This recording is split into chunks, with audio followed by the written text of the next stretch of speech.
While the president travels overseas, lawmakers at home consider his Build Back Better framework, and Virginians cast their vote for governor. There is a lot to unpack in this week's analysis of Brooks and Capehart. That is New York Times columnist David Brooks and Jonathan Capehart, columnist for The Washington Post. Welcome to you both. Good to see you. Great to see you too. So this week we got the framework for what is now the White House's $1.75 trillion Build Back Better plan. I've said that so many times now. Quick reminder for folks at home who are still following along. Here's what we believe to be in the framework now. We understand, just ticking through universal pre-K, child care, an extension of the child tax credit, climate change investments, strengthening the ACA, how they're paying for it, tax increases on corporations and the wealthiest Americans. David, you got to give a little to get a little. Notably, paid leave is now totally out. What do you make of how this shook out? Yeah, it's not as good. I liked it better when it was 3.5 trillion, actually, and for a couple of reasons. Well, the core problem all the way along is the Democrats' unwillingness or inability to prioritize. What's this about? In the original proposal, there was a little family leave, there were some electrical chargers, there was health care or vision care for seniors. It was like a grab bag. And they had to cut it back to make Joe Manchin happy. And instead of just saying, let's pick out what really we need to do for this country and let's do it well, they just cut everything back a little. And so to me, the problem is there's so much stuff that's sunsetted that is going to end in a couple of years. To me, the most valuable single proposal in there is the child tax credit. Lifts kids out of poverty, but it not only does that, when you're not growing up in poverty, you do a lot better in school. And so it's a big education reform. That's extended for a paltry year now. The ACA subsidies, the healthcare subsidies, that's 5 years. The pre-K, that's only 6 years. So future Congresses could easily get rid of all this. And if that's the case, then there'll be no lasting impact. Now, I don't want to downsell this. There's still good stuff in there, the corporate taxes and all that stuff, and the subsidies for the healthcare. But it's not what it was because they can't pass it if they drop anything. So they just shrunk it. Jonathan, it's not what it was. The president says, though, that nobody gets everything they want, right? Right, that's true, but it's not that they shrunk. I mean, you talked about paid family leave, went from 12 weeks to 4 weeks to no weeks. So there are things that were in the bill that are no longer there. But I'm going to be the sunny optimist for once here. Oh, okay. Even though it's not 3.5 trillion, it's 1.75 trillion, still more than has ever been spent on anything in the history of the country. And everything that's in that framework is something that is beneficial to the American people and beneficial to the country going forward. I understand your pessimism about the child tax credit only being extended for a year, but we know how Washington works. Yes, future Congresses could wipe it out, but once something is in law, it's harder to take it out than it is to get it in there in the first place. So the fact that it survived this framework, I think, is a very good thing. Pleasing Manchin and pleasing Sinema is something that I'm still trying to figure out how they do it. But if I could be in a room with both of them, I would say, listen to David Brooks, pass the thing. Just take yes for an answer and let's move on. I want to come to Manchin and Sinema in a moment, but just to follow up on that for a second, paid leave, just as an example, that was a signature issue, right? For it not to be in there at all, what kind of message does that send that the president couldn't get that done? Well, it says that he compromised. He wants to get something done. Something had to go by the wayside, no matter what it was, family leave or something else. It would have been really bad. I think that the president is hoping that, let's not forget, he's still in year one of a 4-year term, that maybe they can come back, especially if Democrats hold the House and hold the Senate, fingers crossed, that they could do it. But, that's what compromise is. Well, David, what about the president overseas right now? Does the fact that it's still a little bit uncertain back home, that he couldn't get these things done at home, does that complicate the case he's making overseas? I don't think so. I mean, I think it's going to pass. I'm impressed, or struck, I should say, by how flexible the progressives have been on all this. Like, way back when this whole started, Bernie Sanders was talking about 6 trillion.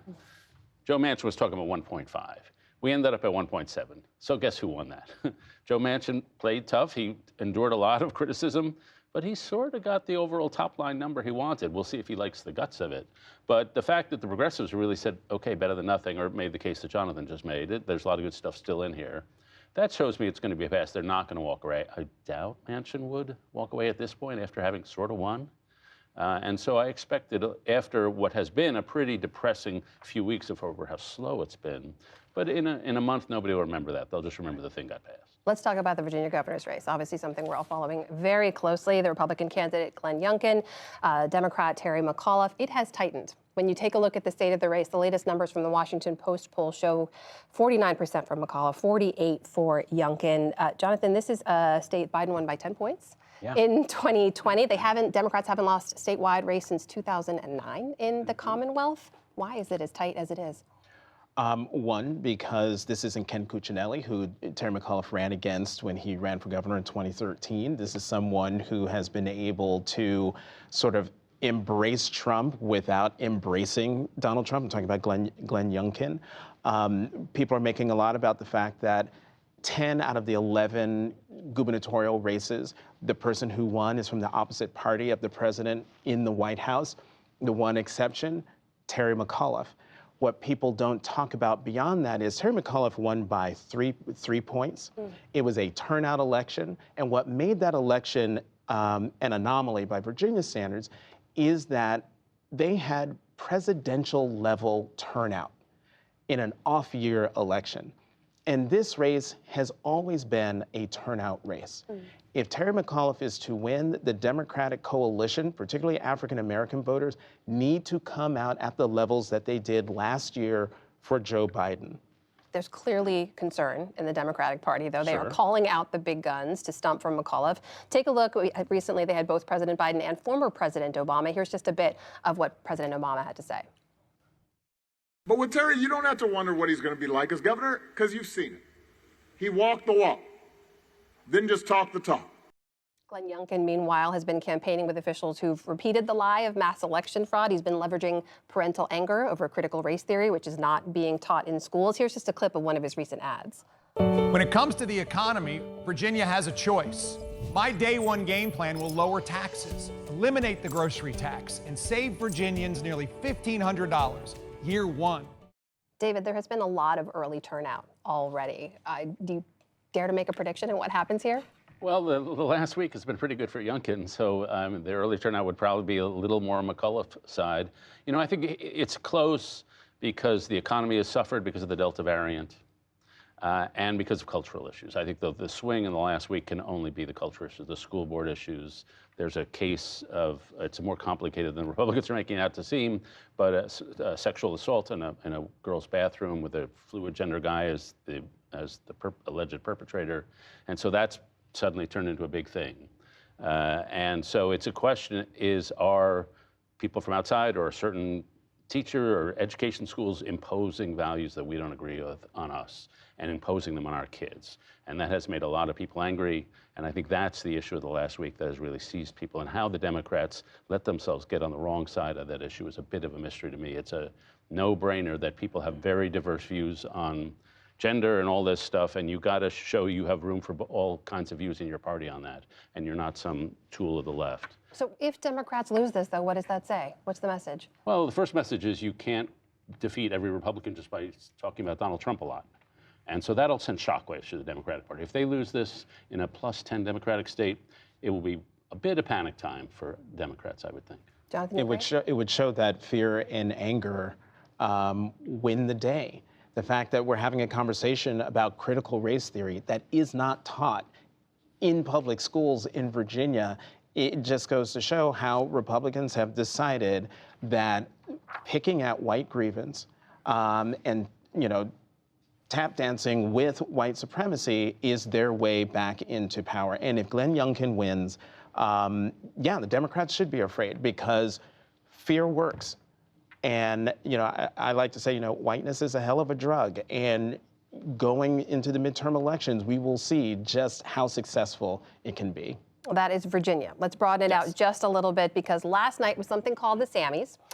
It's an award from the Partnership for Public Service honoring government workers and their accomplishments. It's really lovely. They honored everyone from people who led the COVID response, doctors and health officials who ramped up testing and ran vaccine trials, to a HUD team that for their foster program work, they basically helped to support kids who age out of the system. Wonderful, extraordinary work being done by the government. And yet, when you look at the latest numbers, From Pew, public trust in the government is down to 24%. Even this number, a new poll from Georgetown's Institute of Politics and Public Service, 63% of Americans say the country is headed in the wrong direction.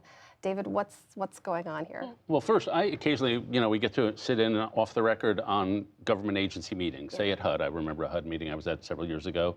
And I was amazed at the quality of the civil servants, and I'm always struck by that. These are people not paid a lot of money, lots of advanced degrees, vastly overqualified for some of this work, but they believe in it. They're not particularly ideological, by the way. They believe maybe in housing policy, education policy, transportation, but it's not like they're flaming ideologues of left or right.